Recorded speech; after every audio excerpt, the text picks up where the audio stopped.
This meeting is going to be recorded, so I've What is started your that recording just so that you all know. And I want to, first of all, thank you very much for giving up your lunch hour to provide feedback for me on these programs. This is what we call the Business and Graduate Program Advisory Committee. And what a program advisory committee is, it's people from outside of the school, business and education professionals that we get feedback on our program, our objectives, our classes. Broadview University is a career-focused college, so that's why we want input from outside members so that we know that what we're offering is helpful to the business community. And we also want to make sure that we're offering it in ways that are most effective for students, which is why we also include people with general education and distance education experiences. So I know I sent out a very detailed agenda to you. That was mostly just to give you some questions to think about as you were looking through the materials I sent. Hopefully everybody got those materials. So we'll just go real quickly through some introductions, a little discussion on the program objectives. I highlighted 2 courses specifically that I wanted feedback on, and then we'll talk about how we deliver the distance education and just get some feedback on the focus of our outcomes and the overall programs. So that's real briefly our agenda for the day. So first, I would like to go through some introductions. As I said, this is with Broadview University. They are located actually out in Utah. They've been drawing mostly from the Utah and Idaho area, although they have physical campuses out in that area, and they just announced yesterday that they're going to be having 4 physical campuses in Wisconsin as well. We have a variety of programs, the 2, like IT, accounting, business. We have a new graduate program. We also do vet tech, medical assisting, healthcare management. So we have a variety of programs. Our focus today is the business program and the graduate program. The residential campuses focus more on the hands-on type of things like the vet tech and the medical assisting. The online portion, we focus on the other programs like business and accounting that are much easier to do in a distance education format. Okay. The graduate program for Broadview University is relatively new. We just got the okay to have it back in November. So we are currently setting up courses, and we anticipate having our first cohort starting in July. So that was exciting news for us. And with the expansion into Wisconsin, we're hoping to really grow the online portion of this university. All of you know me, Stephanie Heald-Fisher, and I am the program chair right now for both the business and graduate programs. There's some similarity between them, and because the graduate program is new, they asked me if I would be willing to help build it and so forth, and I have experience being graduate program chair for a sister university that no longer offers it. So that's me and my program. I would like you all to introduce yourselves to each other, so let's go alphabetically by first name. Elisa, you want to share your introduction? Absolutely. My name is Elisa DeSalvo, and I am currently a professor, and I also do business consulting on the side in Wisconsin. Awesome. Paul? Hi, Paul Neustadter, an accounting manager for Follett Higher Education Group. We have all the bookstores on around 1,200 campuses, mostly in the U.S. And my group primarily does the commissions payments. So schools let us on their campuses, and we get to sell books to their students, and we give them a cut of the sales. And that's what we're coordinating. Awesome. Thanks. Wendy? Yes. Hello, everybody. I am an assistant professor full-time for an online university, and my area of expertise is in distance learning and in adult education, and I'm currently designated to the general education division. So I do a lot of extracurricular research, and I have done a fair amount of publishing and presenting on those topics. So here I am. Wonderful. Thank you all. And you'll notice something that you all didn't necessarily say is I know Paul has, in addition to working with Follett Publications, he has been an online student. And Elisa and Wendy have both been online instructors. So that perspective is important for this meeting.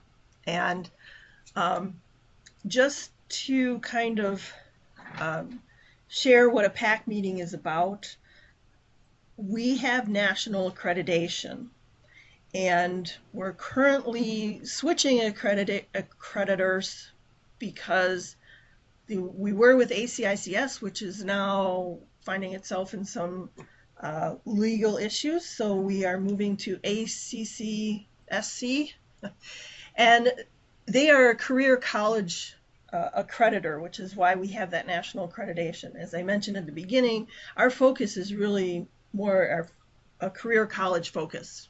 That was our foundation before we grew into a university. And so we really focus on placement of our students. And in order to be accredited, we have to have like 65%, but we shoot for 80% in business and masters. Well, in business, we usually are meeting that 80% placement. So that's why we go with the national accreditation. I've also asked Wendy to join us because she mentioned she has a gen ed background. And with our business degree, about half to maybe a third of the classes that they take are actually gen ed classes. So it's a very important component of any bachelor's program in our school. So we like to have that kind of perspective as well. So that's who we are, and that's what we're doing. Now, one of the items that I sent out to you were program catalogs. In those program catalogs, it listed the objectives of each of the programs. So, like for the business program, we're looking to help graduates who can synthesize financial data, evaluate approaches to communicate complex concepts, assess legal and ethical challenges, generate and persuasively communicate research to develop effective solutions, and integrate effective management principles in a global environment. That's the shortened version of the objectives. So at this point, I'd like to ask you if you have any thoughts on those objectives. Do those seem appropriate for what you're looking for in the professional world?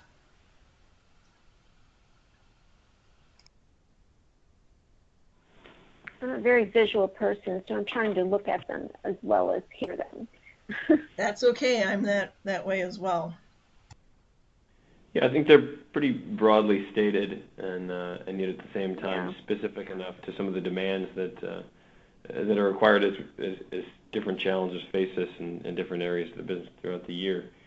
And as we move through our careers, I mean, you always have to think about things ethically. It should go without saying, but sometimes you don't necessarily know what that means without a strong background. So if the program professes to help guide you on what is and is not ethical and what is and is not a good way to present information, it sounds like it would be persuasive enough for a student to walk away with a pretty good idea on how to handle themselves. So yeah, I mean, it looks like a good set of objectives. I'm sure there are other ways we could nitpick it and look for other things to add or subtract, but it seems pretty holistic. I need to make a correction. The ones I read were actually the graduate program objectives. I was just going to ask you that. I'm looking.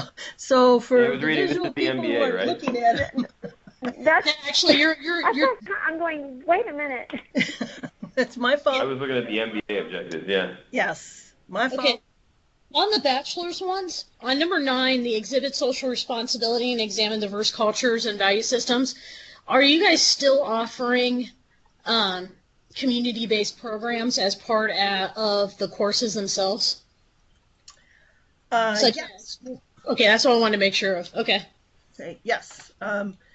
As Elisa mentioned, one of the things we do is we have courses where the students do projects that require them to go out into the community.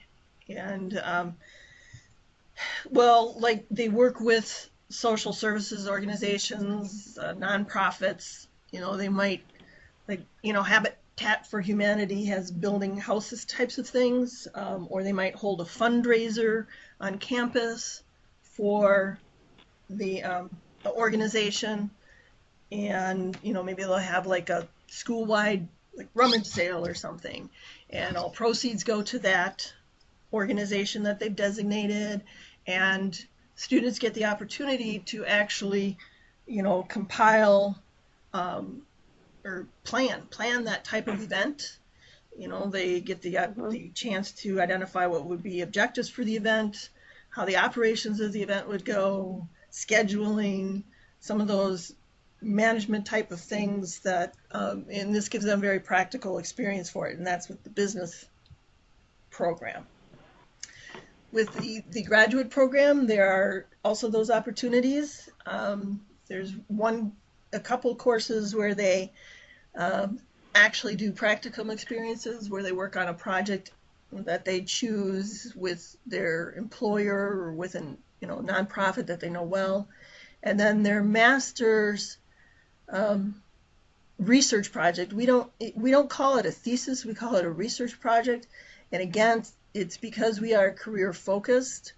So we ask them to take a problem, at their employer, or again, if they have connections to another business, and we walk them through the research process, and we ask them to research the problem and come up with a solution for it. It could be working with a company to improve their training process, create a marketing plan. I had one medical healthcare management student who developed a new coding process in their billing and coding department. So yes, to answer your question, Elisa, we still are very integrated with having students work in the community as well. Okay. That is fantastic. Thank you. I also, another reason why I brought that up is that it's such a key component for some students getting their networking going and finding employment afterwards. So that's why I wanted to see if it was still being done. Yeah, that's an excellent point. Thanks. Any other thoughts or comments on the overall program objectives for the graduate program or the business program? I'm just taking a second just to look at it one more time. Yeah, the business list is longer, and I do apologize for reading the wrong list. Yeah. Okay. It talks about things like the SWOT analysis and a marketing plan, financial management and budgeting, and then of course there's the compliance regulations, management and leadership, ethical decisions, communication skills, social responsibility. Sorry, Wendy, I didn't mean to interrupt you. I was just trying to give you a little chance to formulate any thoughts. No, I'm looking. That's okay. I'm just looking at it in terms of blooms as well. Just trying to make sure that I can wrap my head around. Some of these things look like they're a little bit more aligned with a specific type of assessment rather than an objective. Okay. So my assumption is that you would take this objective, like for example, like prepare and present a mark that would be scaffolded throughout the student's learning. Right. Yes. That would be. They would see the SWOT analysis, the first one that you're mentioning. They see that in a lot of classes. They would see that like in Introduction to Business for sure, supervisory management, small business management, international business, business law. It's one of those foundational practices for a business person. The marketing plan, they do see that in several courses. Like in Introduction to Business, they are introduced to what a marketing plan is. Small business management, they get a general overview and an opportunity to maybe write a smaller form of a marketing plan. And then when they get into their actual marketing courses, that's when it goes even higher on that scaffolding that you're talking about. Right.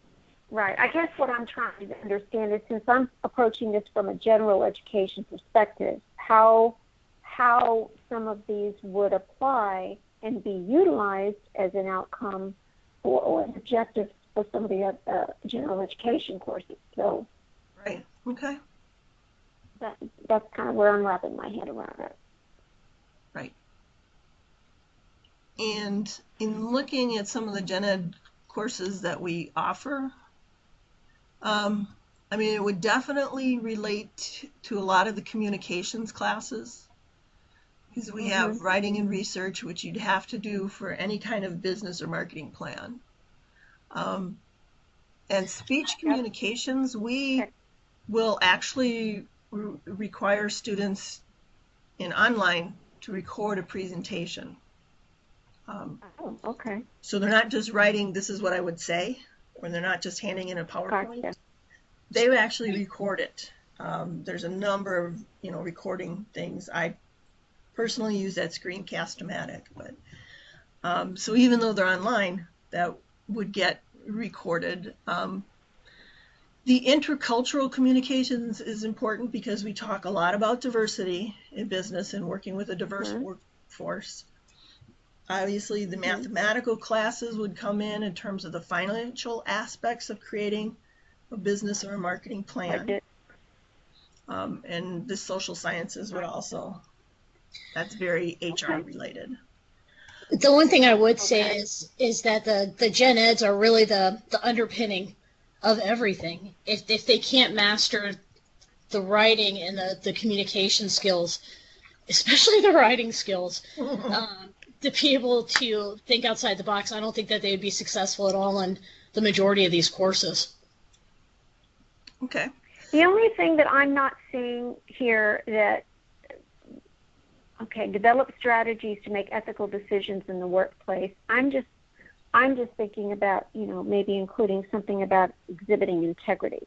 And that can cover academic integrity, that can cover all kinds of situations, because we've got, business in cyberspace right now, which we've got to make sure that we master the concept of demonstrating integrity all throughout our, all throughout every aspect of business. Yeah. So that's the only other thing that I'm thinking. I think that's captured in the ethical decisions in the workplace. I mean, when you think about making an ethical decision in the workplace, I mean, you've always got your integrity around it. I mean, you're pretty much everything you do, whatever decision you make, with walking in the front door or how you might treat somebody, you have to have that ethics in mind. I agree. The word integrity certainly is it carries a little more weight to it, especially because some things are just we're so distant. With everything being digital, you can do things in the cyberspace and not feel what the real consequences are. Right. That's almost interesting to teach a class on how when you make a bad decision, how it can affect all of the other areas of your life, and how it can just pop up and appear forever. Well, you know what? Mm-hmm. That's actually covered in, if I'm not mistaken, Stephanie, in Professional Communications 1 and 2. Mm-hmm. Integrity is a huge part of those courses, and understanding exactly what you're saying about making decisions and being accountable and responsible. Yeah, and ethics is in every course. For the most part, there's always a chapter or two on ethics, but I'm thinking more specifically towards integrity, which I couldn't agree more. It's such an important word, and I think that's covered in Professional Communications 1 and 2. Okay. This is Professional excellent feedback. Communications Thank 1 you. and 2. So Wendy, Okay. so All for right. the SWOT and the marketing ones, then you would like to see them maybe not worded quite so specifically, just business. We need to try to find a way that shows that scaffolding you were talking about.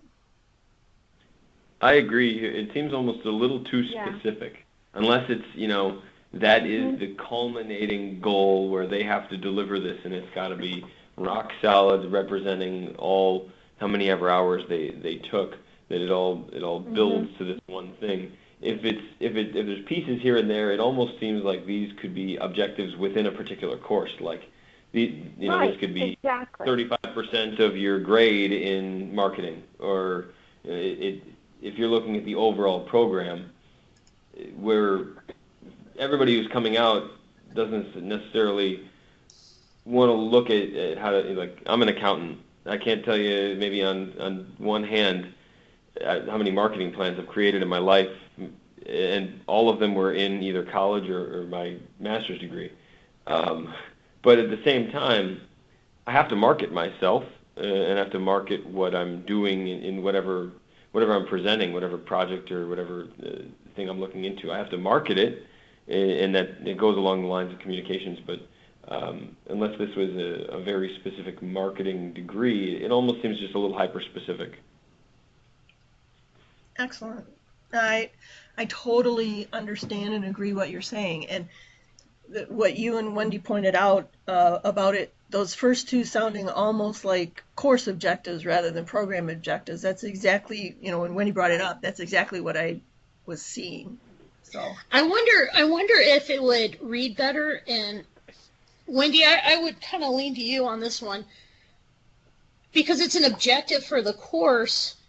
Why don't we go with kind of what you were saying earlier, instead of having business plan, marketing plan specific, because those are towards the course, put it more as a fundamental communication research writing type objective. I think that would be better, because that is more broadly applicable. Absolutely. Does that make sense, Stephanie? yes, that does. Thank you. Okay, something to work on. Oh, yay. So adding integrity and trying to change, I don't even want to say wordsmith, just change them. Those are like course objectives instead of program objectives, 1 and 2. Right. Any other thoughts on the business ones? All right. Everyone okay to move on to the next topic? Yeah. Yeah. Okay, so one of the things they like us to look at with you guys is also the content, the program content and length, the course content, and then what I have done is, rather than look at every single class, there are 2 specific classes that I want to look at, one from each program.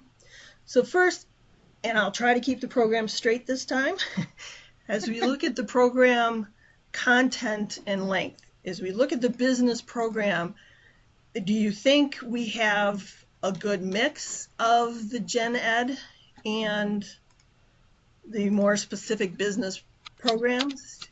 Do we have a good mix of electives, and do you feel like our total credits are where they should be?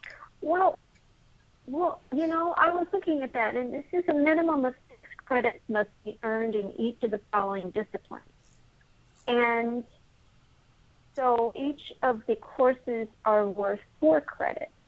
Mm-hmm. So essentially, the students are going to could wind up with more than 54 credits. Yes.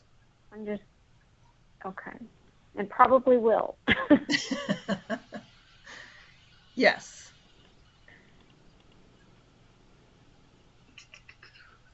Yeah, I would absolutely sure. agree, especially with transferring courses in from any other university. That always throws off the count considerably.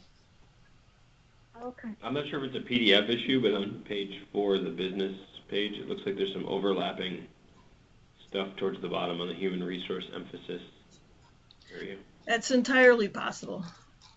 And that the human resource emphasis would be the master's program. Unless you're looking at the HR 300, the human resources management course. No. The master's program, I was looking at the master's program. Okay. Yeah, I mean, it's the same thing you see on page 85 of the PDF for the undergrad program. There's just a slight overshoot, and I think it's just a PDF issue. Yes, it is. It's an operator issue. I didn't want to send you guys the whole catalog and make you wade through all that, so I thought I'd just make it easy. But And you did. Thank you. Okay. But, Wendy, do you think we have a good mix of gen ed classes? Yeah, I'm just looking at them right now. Okay. Or Elisa or Paul, Mm-hmm. I'm fine with the gen eds. The only thing Sure. is I see that you've got Spanish 1 and Spanish 2. Mm-hmm. There are my just I'm sure that you probably have chosen Spanish because of the availability of professors to be able to teach it. But I'm wondering if there's any way to be able to have students take other languages as well that might be useful in a global workplace. I'm partial to French myself. And not just. Well, I'm thinking perhaps maybe getting credit for some other type of languages, be able to show proficiency or something in another language. Limiting them to Spanish, I'm just not sure that is, and I'm sure that has to do with the functionality of your university, et cetera, but it's just something that I was thinking about since this is business oriented.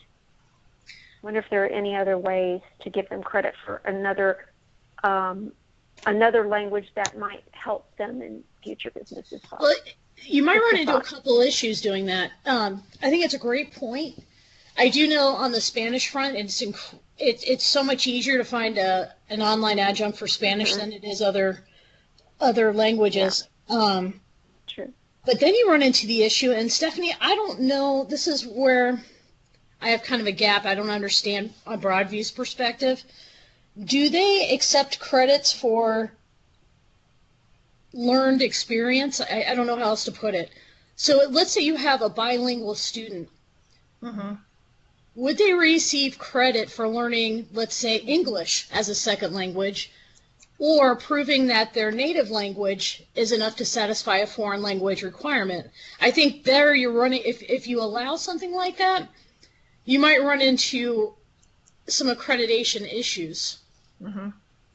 And that's my only concern. So I vaguely remember a university I was with, actually I'm still with on the side many years ago, that a student was trying to get his undergraduate foreign language waived because he spoke multiple languages. Mm-hmm. Mm-hmm. And it was they ended up having him do the CLEP tests. Yeah. Is that right? Yeah, I was thinking it was a CLEP, yeah. Yeah, so if it's a club test, an available club test, and they could take it for another language and pass it, then there was no issue providing them credit, but they had to still pay for or take that test in order to have it transfer in as acceptable. So that might be the option of instead of offering alternative languages online. Okay.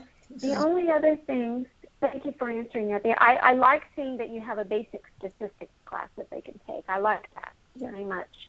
The other thing I was looking for, I don't really see any economics, not economics, but like government classes or anything like that. I kind of think that would be important. Civics classes. Okay. Or government or civics, yeah, something like that. Because if they're going to be a business person, they're going to be involved in business, they need to understand how to interact with government, and they need to understand what government is and how government works. I agree. I'm going to bite my tongue on that one. You don't think so, Elisa? That's okay. Share your opinion. No, I couldn't agree more, but you probably know why. Yeah, I'm sure, but we've got. There is one. It says, what did I see? Principles of Economics. Yeah, I think that's a little bit different. Well, I've taught that class, and we're really looking at how the intertwining between all the different aspects of the economy, such as government, how the big circle and how it all fits together. So it is briefly touched upon, but if you're looking for more of a true history, I think that would be a great elective to have. Now, in the business classes, we do talk about interaction with government regulation. There's the business law course. Obviously, that's completely focused on regulations. But even with like small business and international business and even introduction to business, they touch on how businesses interact with the government. In various countries. Wendy, are you talking more about how our government works type of thing? Like the civics type of thing? Well, that's actually an intro to business. Okay. Isn't it? Or am I confusing it? Well, but see, I don't think it necessarily talks about like the three branches of government. Yeah, it does. It does. In fact, hold on a second. I might have the book behind me still. Hold on. I did not, honestly, I will tell you, I did not take the time to look through each one of the small descriptions of the different courses. So. Oh, no, and that's fine. And I'm just looking, like I said, for some general program, length and content feedback right now. So. Intro to Business does talk about the 3 layers of government plus how the government is set up and the background history. It's in It's in chapter 3 of the text, I believe. All right. Okay. Sounds great. All right. Then that's fine. Otherwise, it looks like a good mix. Okay. What about on the graduate program? Any thoughts on the program length? You all have had master's degrees, so you all have master's degrees and have been in programs. Does this, in terms of the length, does it look like it's sufficient, to meet the program objectives and such? It looks sufficient, but I mean, when you get down to some of the specifics, it seems a little light in terms of some of the other electives. If you really wanted to hone in on one particular area, other than, it looks like, is the school just more focused on HR and maybe a little bit of accounting, or are there other courses for the MBA that I'm not seeing? It seems just. Yeah, we offer 2 master's programs. There's the MBA, and in the MBA, you can only get the accounting and HR emphases, Or you can just get a no emphases and then maybe pick classes that kind of create your own emphasis, if it were. Okay. But then if you scroll down, we also have what's called the MSM. And it looks, yeah, it's the Master of Science in Management degree program. Where's that? Okay, and Yeah, it's on page 3. Sure. that one as criminal justice, healthcare management, information technology, and managerial leadership. So on the MSM, they have to pick an area emphasis. The MBA, they only have the 2, they can get just an MBA, I guess. They don't have to pick an emphasis. But are you saying you think we should offer more emphases in the MBA?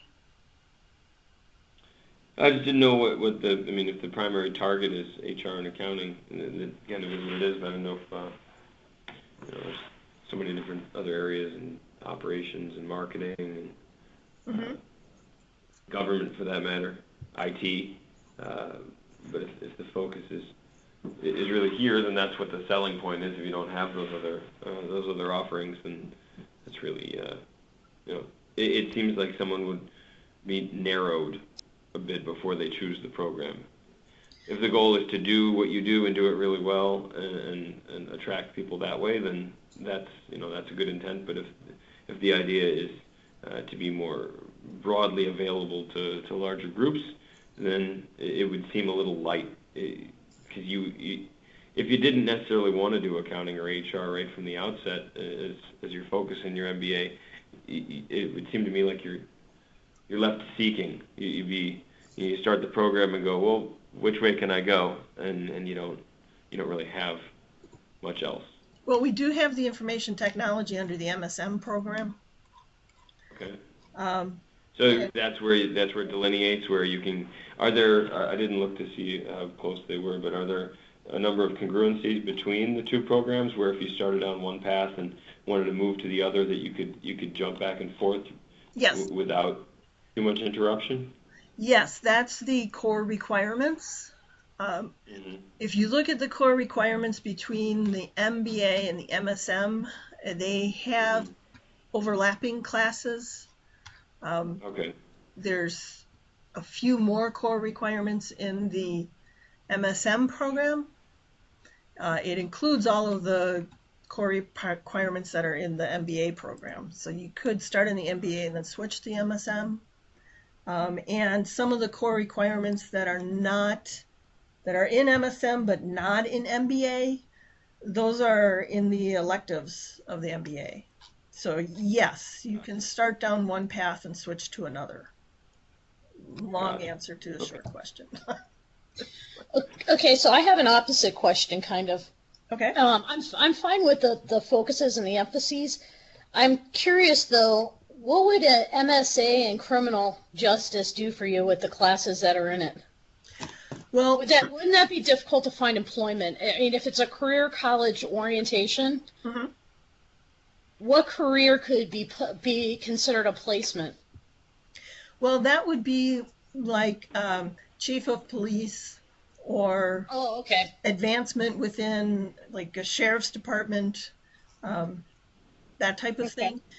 Our masters are designed primarily for people who are already in the workforce looking to move up. Gotcha. Okay. Occasionally, I'll get students that want, in my past experience, they would want to get an MBA to start a new career. And I would explain to them that's fine, but you have to understand you may have to get in an entry-level position first to get some experience in the field. That's exactly where I was going, because I'm seeing a trend where there's a lot of students that are jumping straight from undergrad into a master's level program with absolutely zero work experience, and that's what my concern was, especially on the career aspect. Very good. But yeah, and I actually talk to students as they apply, and they have to write a goals and objectives essay, and in there they explain why they want to take their master's and what they're hoping to do with it, and they give me their resume and I get their transcripts. And That's fantastic. it's more involved than a bachelor's. And so then I read through those, and they demonstrate the writing skills and the critical thinking skills. So even though you don't really have gen ed in an MBA or MSM program, we expect you already have those skills. Absolutely. So Okay. the goals and objectives is a way for us to assess that. Sounds And, good. Um, if somebody writes in their objectives and their essays that, well, I'm currently a manager for McDonald's and I want to become an HR manager at the bank, you know, that's pretty extreme, but you catch my drift. They want to just completely veer off of what their experience has been. I make sure that I reach out to them and, I say, okay, you've said that you want to do this for a career change, which is fine, but you have to understand you're not going to go in there as an HR manager without any HR generalist or specialist experience. It's not going to happen. But most of the applicants we get, it's either they want to advance their own careers or they want to start their own business. So it's not often we get people looking to make the jump. And as long as they're willing to, I tell them, I said, you'd have to take a non-management position, most likely. But because you already I think it's great. I think it's great that you get a chance to talk to them before they start. I think that's imperative. And, I tell them, it's like, okay, so just because you have to take a lower position, you have your master's already, so the idea of you being able to advance is going to be a shorter time frame than somebody who doesn't. So, all right. Any other thoughts or comments on the program length or content? Okay, then rather than going over every single course, which obviously would not be practical, I have picked out two that some of our instructors have expressed concerns with, so I wanted to get feedback from other people, our PAC advisors. So the first one is actually under the business program, and it's our customer service strategies.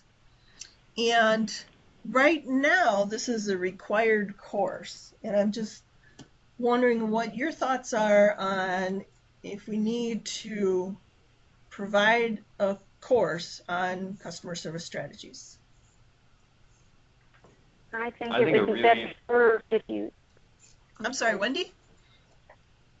I was just going to say, I think it would be better served to change that to some type of interpersonal strategy, because it's not just customer service, it's relationships between people. And that can encompass personality theory, that could encompass being able to have emotional intelligence. All of those things can translate into the business world and be useful in the personal side as well. And it's a good way to start off rather than just saying customer service, because not every business is going to be customer service facing. Mm-hmm.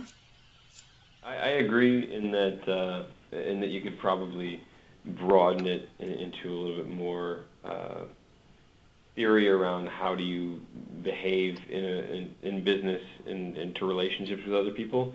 But at the same time, I think there's some real value in getting to know what customer service is now and what it's moving towards, especially from a global perspective. As you get more and more third world countries, not even third world, but Philippines and Asia and South America, everyone's getting into the business of customer service, and we're cutting out a lot of that expense in the United States. And I think there's some misunderstanding in terms of people in business about how that's moving and how it's moving very quickly and taking away a great number of jobs, and where there's value in it, but where also retaining some of that the customer service in the United States is also important. I think it's a real thing. We're losing customer service jobs left and right to these other countries because they can deliver the cultural experience and everything else. And I think if you sold the class as either one or two, I'm torn.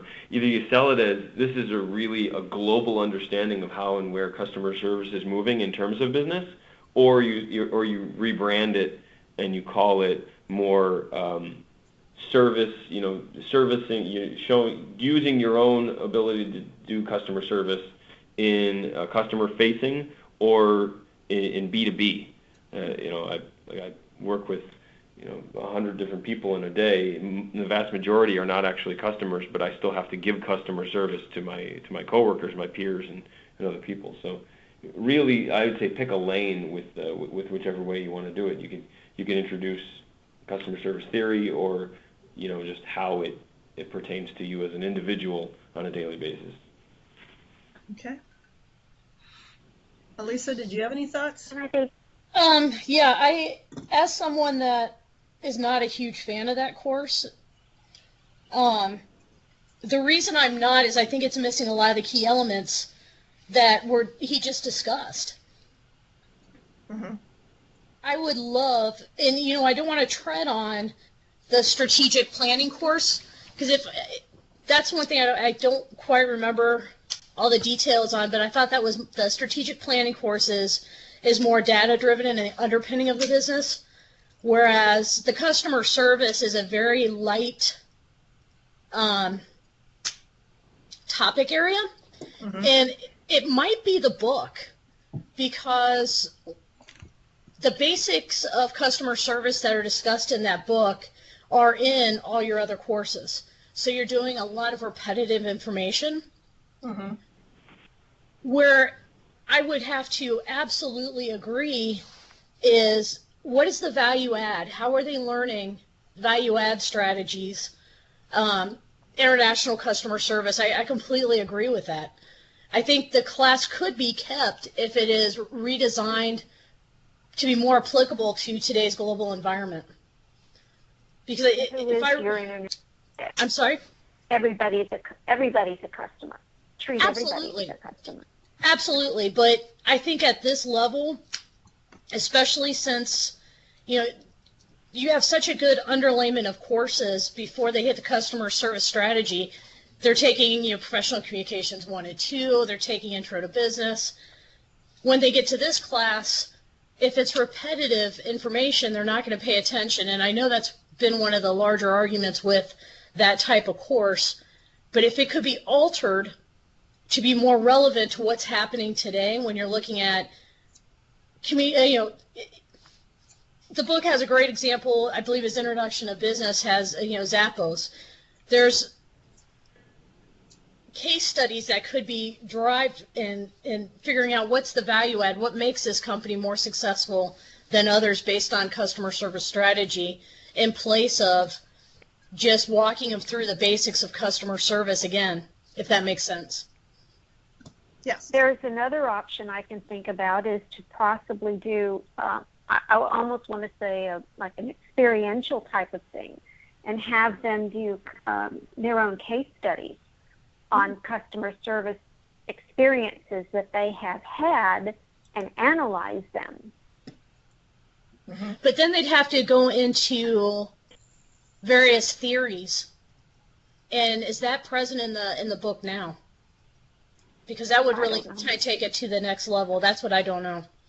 But I think that's a great idea. I mean, I know currently in that course they observe various customer relationship interactions externally and personally. Mm-hmm. But it's very flat when it comes to the theory and value add behind it. Okay. Great. This is great feedback. Thank you.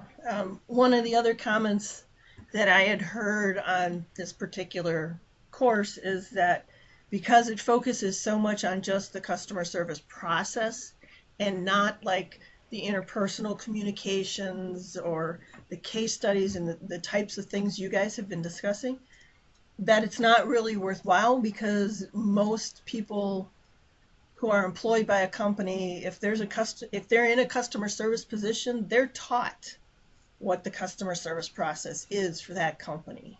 So that's why I wanted the feedback on this one. And you've given me some great ideas on how we can adjust it and revise it and make it more meaningful. So thank you very much for that. The other course that I just wanted to ask your thoughts on was in the graduate program. We have one legal course. It's called Legal Information Management. And it only really pertains to the MBA. It doesn't pertain to the healthcare, managerial leadership, information technology, or criminal justice. And it's only in the human resource emphasis. So it is available as an elective if you choose no emphasis. But the reason I'm asking about that class is I talked to the instructor of that particular course, and she feels like it's obsolete. And this could be, again, part of the textbook issues, but she said a lot of what it talks about is, the legal information management, and what really it needs to talk about is more cybersecurity and cyber information management. So I was just wondering your thoughts on transitioning that course to be more cyber oriented. I have a question on this one. When I saw it highlighted, I started thinking about it. In my professional experience before I went all in on education, and when I work with businesses, the majority with an MBA degree and a finance master's, a lot of the stuff I ran into is, with the government, with statutes, legislation, understanding the law, how it works and its components. And I know in the undergrad you guys have a business law class that kind of walks through some of those things. Would it be more beneficial, instead of, especially just in HR, which was kind of interesting, having a more advanced, because I would agree that if it's just kept in HR, maybe cybersecurity, but how much of that are they really dealing with? What are people going to see at an upper level? They're going to be looking at contracts, they're going to be looking at RFPs, they're going to be looking at things of that nature. Would it behoove that program to have a course that's more upper level law generalist? I don't know. What do you guys think? Well, one aspect that I can think of is with HR in this would be hiring practices. I mean, how much can you investigate a person using social media? I mean, that's a big thing. Oh, that's huge. That's definitely huge. Yeah, it kind of got me that there's only one legal class, and it's very much for the HR program. Right. So I'm thinking, based on the suggestions you guys are giving, we could make it an HR class. Right. At that point, it should be, because Wendy just brought up probably the most number one asked questions in HR departments is, what can we use and what can't we? Okay. All right. Well, we're getting close to the 1 hour limit here, and I just real quickly, I guess the one thing I wanted to ask is I sent you all a short video that shows you the distance education, the learning management system we use and the resources available. Any thoughts on that? Is there something that we could do better or something we need to add? Or are we doing just great? That's okay to say too. Hey, have you ever heard of the application voice thread? No. It's great. Okay. And I don't know if it's compliant with Blackboard, but it is an outstanding way for students to provide a recorded PowerPoint presentation, for that matter, easily. Oh. Okay. So I would check that out. All right, I will. I've been utilizing it for the past year, and it's I had them do intros with it and everything else. It's phenomenal. Okay. I didn't see the video. I failed. That's all right. Do my homework. That's okay. No big deal. I just, I just wanted to ask the question real quick. All right. So, Okay. yes, Wendy. I was just going to say it's the top of the hour, and I have another meeting to get to. So. Yes. And that's why I just wanted to get to the thank you slide. Thank you all for your time. I want to be cognizant of everybody's time. So I'm going to officially end the meeting and just say, you guys have given me some great, great feedback, and I really appreciate it. And I hope you would be willing to do this again for me in the future. So Absolutely. Thank you. Yes, Yeah. absolutely. Thanks for inviting Thank me. you very much. thank you all. All right. Enjoy the rest Take of your care. day. Thank you. You too. Thanks.